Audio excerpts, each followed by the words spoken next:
Listo, profe, muchas gracias. Un saludo muy especial a todos. Mi nombre es Gustavo Adolfo Cardona Ortiz, docente catedrático de la Universidad de la Amazonia en Florencia, Caquetá. Un cordial saludo para todos. Bienvenidos a este espacio. Profe Leo, tengo ya habilitada entonces la opción para compartir pantalla, ¿cierto? Claro que sí, profe. Bien pueda. Listo.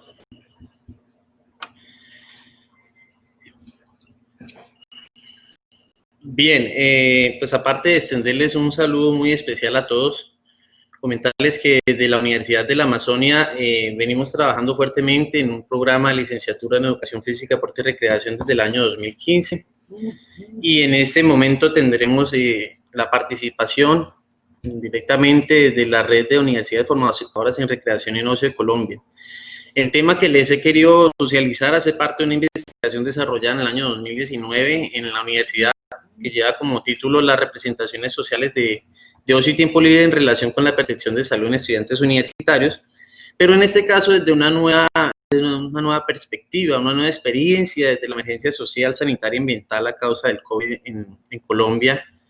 Entonces, quiero iniciar haciendo como una presentación un poco somera de lo que fue la investigación, de las tensiones de la vida universitaria, de los retos y de todas estas derivaciones en prácticas sociales posiblemente perjudiciales a la salud de los estudiantes. En este caso, fuertemente hemos relacionado la categoría de ocio y salud, las categorías de ocio y salud, especialmente el ocio de las representaciones y la salud de las percepciones. Hay diferentes intereses investigativos que nos han permitido entender la adherencia que tiene la población universitaria a diferentes expresiones desde las prácticas de preferencia, y en ese caso las hemos relacionado precisamente con las ofertas de bienestar y en función precisamente de identificar cuáles son esas representaciones que los estudiantes han interiorizado para reforzar la función de salud que tiene la universidad desde la previsión de factores de riesgo. Las representaciones sociales como un elemento de interiorización precisamente y de construcción dialéctica de nuestra realidad nos ha permitido también entender que esas experiencias son muy dúctiles a la hora de construir precisamente unos hábitos, como lo define Bourdieu, cómo esos hábitos son esas representaciones que el sujeto interioriza, construye, adopta en función de lo que experimenta y vive en ese mundo social, en ese escenario social, donde el sujeto tiene lugar a intervención. Entonces, de esa perspectiva hemos visto cómo el ocio de sus diferentes expresiones, direccionalidades y su consecución del ocio como experiencia sustentado, como lo ha abordado también el profesor Hernán Tobar, la profesora María Jesús Monteagudo, y también de otros autores que nos han aportado en esa situación, cómo relacionamos nosotros esa experiencia de placer, de libertad, de bienestar, ¿sí? Cómo identificamos en la población universitaria la adherencia a algunas prácticas, pero también el distanciamiento que hay, por ejemplo, en las opciones de bienestar universitario. Como hallazgos importantes de esta investigación, nos permitimos de pronto informar para dar el nuevo contexto de esta emergencia, que en las diferentes expresiones del ocio social, expresiones físicas o prácticas físicas de ocio, culturales y de índole práctica o más personales, están directamente correlacionadas precisamente al buen humor, a la felicidad, a la tranquilidad en la población universitaria. Entonces podemos concluir el ocio como un generador de un buen estado de humor en el día, tranquilidad, de felicidad. En ese caso, cada vez que el estudiante ve asociado precisamente que entre mayores prácticas físicas deportivas que realiza, mayores sensaciones de felicidad y de hecho salud, asume, interpreta o relaciona. Esto está determinado a partir de esta relación estadística. El estudio entonces en general, con unos hallazgos fuertemente que pudieron determinar y confirmar una hipótesis de relación entre las representaciones sociales de ocio y las percepciones de salud, nos permite entender que hay unos factores que influyen directamente sobre esos agentes educativos y la necesidad precisamente, que es fruto de los hallazgos y del análisis documental sobre una necesidad de comprender la salud desde el marco del ocio, que es uno de los principales aportes de investigación y nos permite entonces que las elecciones de ocio nos permita hacer una consecuencia de esas representaciones construidas, interiorizadas desde los estudiantes, que haya ese valor implícito y que esas alternativas de ocio resultan precisamente de cómo los estudiantes perciben su salud. Estos son los principales hallazgos que existen o que derivan de la investigación, y entonces en ese sentido una nueva perspectiva de activismo e influencia nos ha permitido darle ese nuevo enfoque a partir de la situación actual. ¿Qué es lo que pasa? Desde las prácticas físicas de ocio, ¿sí? Se han derivado unos escenarios bastante importantes.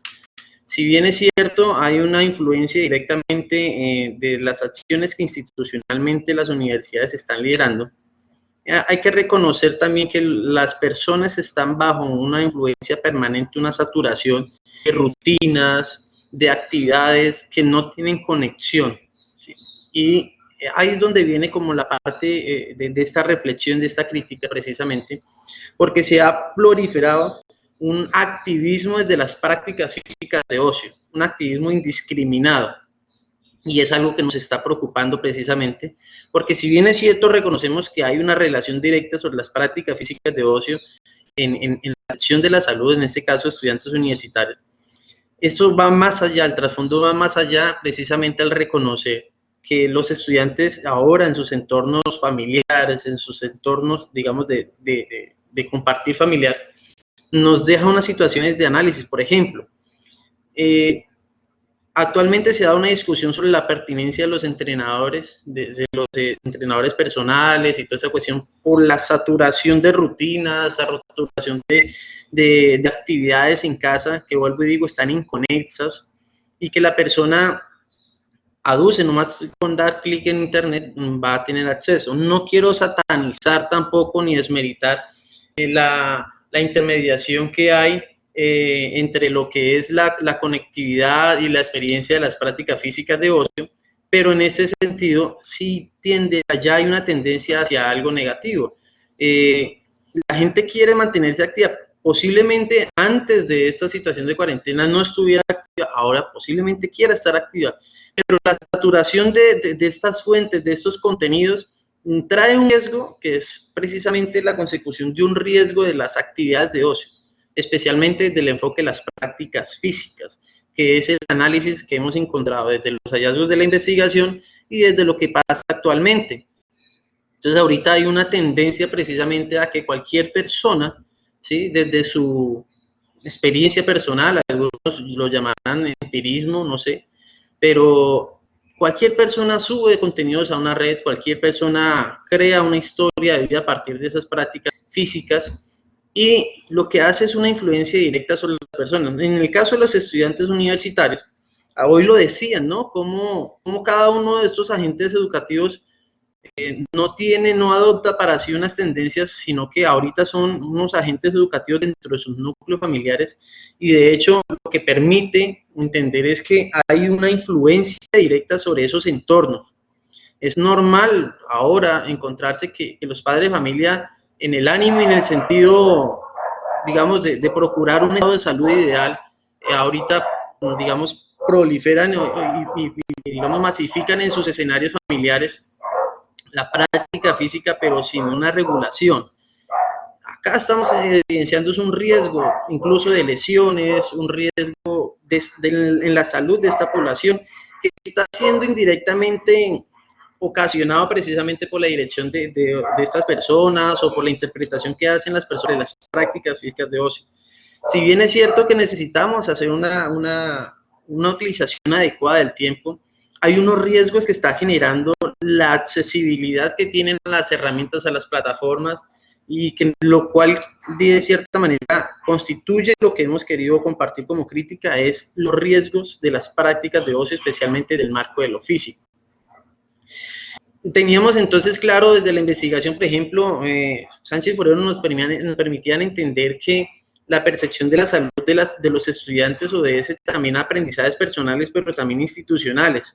Entonces acá preocupa mucho, por ejemplo, lo que puede ser la transición de unas representaciones sociales que son positivas o que son benéficas para el individuo, pero cómo pueden hacer ese tránsito hacia, digamos, el perjuicio, no sé, hacia la afectación de la salud de las personas.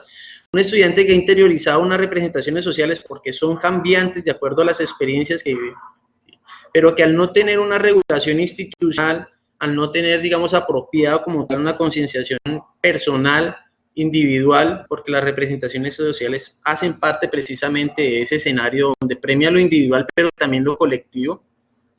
Entonces nos permite entender que ahí puede haber una transición entre unas representaciones asumidas positivamente a convertirse en unas representaciones asociadas negativamente, que es lo que discutíamos en un escenario acá en la universidad, precisamente cómo se puede convertir esas prácticas físicas en un activismo, pues ahorita es asincrónico, de hecho, lejos de la influencia institucional, pero incluso reconociendo que hay instituciones educativas que están haciendo un esfuerzo enorme, pero a veces siente uno precisamente que la institucionalidad también favorece ese activismo de las personas en torno a las prácticas físicas de ocio. La saturación de actividades, vuelvo y digo, uno de los puntos débiles o más concretos de la crítica es precisamente la inconexión de esas actividades de supuestamente acondicionamiento físico.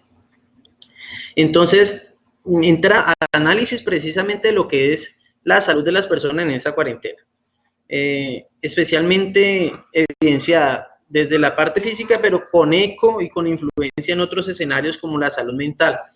Entonces, esa saturación de estar obligado a la persona a estar ocupado, ¿sí? de esa incidencia incluso en el estrés, en la fatiga, en el sueño, hasta incluso, como lo mencionamos, en posibles lesiones.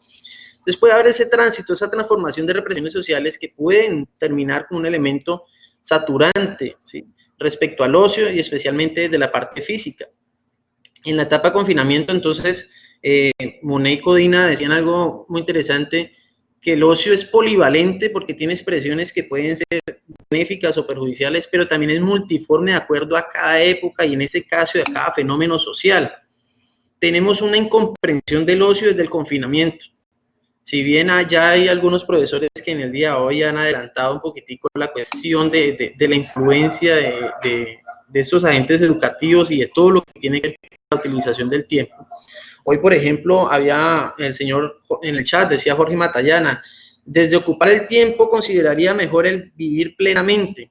Totalmente de acuerdo. La idea que defendemos nosotros del ocio como experiencia satisfactoria, libre, a voluntad, que permite unos estados de salud adecuados, esa relación que hemos reconocido desde este estudio investigativo, pero vivir plenamente también hace parte del regular ese ocio, de esas alternativas de uso de ese tiempo libre. Hay que regularlas porque ya se están presentando casos precisamente de digamos, se trata de buscar una autonomía de la persona en el manejo de esas prácticas físicas de ocio, pero que bajo su conocimiento de algunos principios básicos, por ejemplo, de prescripción de actividad física, viene siendo un escenario peligroso para la salud. Entonces, desde los hallazgos que ofreció este estudio de trabajo de grado de maestría, nos permitimos hacer ese nuevo enfoque, ese nuevo análisis, de esa incomprensión del ocio, desde esa expresión multiforme que ahorita ha hecho adaptar el ocio a una nueva mecánica, a un nuevo fenómeno social. Es evidente que lo que expresaba por Monet y Codina es totalmente, digamos, presencial, que se está dando ahorita, el ocio se acomoda a cualquier fenómeno social y está pasando con el ocio, ¿sí? Sin embargo, hay que reconocer que dentro de esa acomodación, dentro de las experiencias de las familias, se da esa posible situación de riesgo del ocio. Entonces, en el caso de los estudiantes universitarios, salen de sus hogares, se vuelven como un elemento, un agente social que puede hacer transferencia, y como el ocio como experiencia, pero entonces ahorita como influencia, lo vamos a ver, en la transmisión al entorno familiar y en el desespero por estar ocupado, por mantener los niños ocupados, por ponerlos a hacer actividad física. Entonces, tenemos una limitación, un sesgo a las actividades de ocio, especialmente desde la parte física, porque las otras expresiones, la lectura, que es una de las, digamos, más bajas reconocidas en diferentes grupos poblacionales, la parte cultural, viaje, la parte social, se está viendo un poco limitada y de cierta manera prevalece ahorita mucho las prácticas físicas de ocio. En ese sentido, puede ser una de las motivaciones a que haya ese activismo asincrónico desde la parte de las prácticas físicas de ocio, que puede llegar a ser influenciado incluso por la parte institucional. Existe también la incidencia de un problema desde el ideal de cuerpo que la gente construye a partir de la información que le llega por diferentes medios, de esta situación de conectividad. Implícito, entonces tenemos, recordaba yo la ponencia del profesor Luis Alberto Jaramillo de la Universidad del Cauca, el decano. Él comentaba el derecho a estar cansado, decía violento, decía en su ponencia, y es el derecho a descansar, es el derecho a estar cansado, y él comentaba, hoy en día la persona cuando se siente cansada, se siente abrumada porque su casa se convirtió también, en ese caso, trayéndolo a colación con la situación, se convirtió en un espacio de trabajo donde se limitan algunas situaciones, pero donde a la vez la gente presiona por esto físicamente. Hay que regularlo, de cierta manera, la invitación que hace esta intervención, porque la gente está cansada, y ¿qué hace normalmente una persona está cansada? Vive 100 para reactivar. Es como si el profesor tiene mucha razón, como si nos quitaran el derecho de estar cansados, a descansar. Y de cierta manera las prácticas físicas de ocio se pueden convertir también en un atenuante, precisamente en un perjuicio a la salud.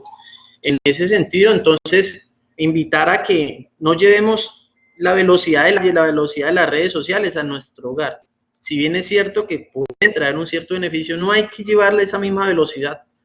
Hablaban ustedes ahorita de la parte lúdica, la creativa, esas cosas tienen que estar presentes en nuestros hogares, pero se está proliferando la velocidad de la conectividad, de las plataformas, de las aplicaciones respecto a la dosificación de la práctica física de ocio. Entonces, esas repercusiones en la incomprensión del ocio es lo que nos permite también reevaluar un poquitico lo que va a ser la presencia de nuestros profesionales, de nuestros licenciados. Ya hay debates internos precisamente en las redes sociales sobre que las personas se convirtieron en entrenadores personales, en influencers, en diferentes mecánicas y personalidades que hacen desmeritar un poco la función que realizan nuestros profesionales, y ahí es donde vienen también las reflexiones de los programas y del acceso precisamente a este tipo de saberes que son específicos de nuestra formación. Entonces, recordarles en ese sentido lo importante que viene a ser voy a dejar de compartir pantalla acá.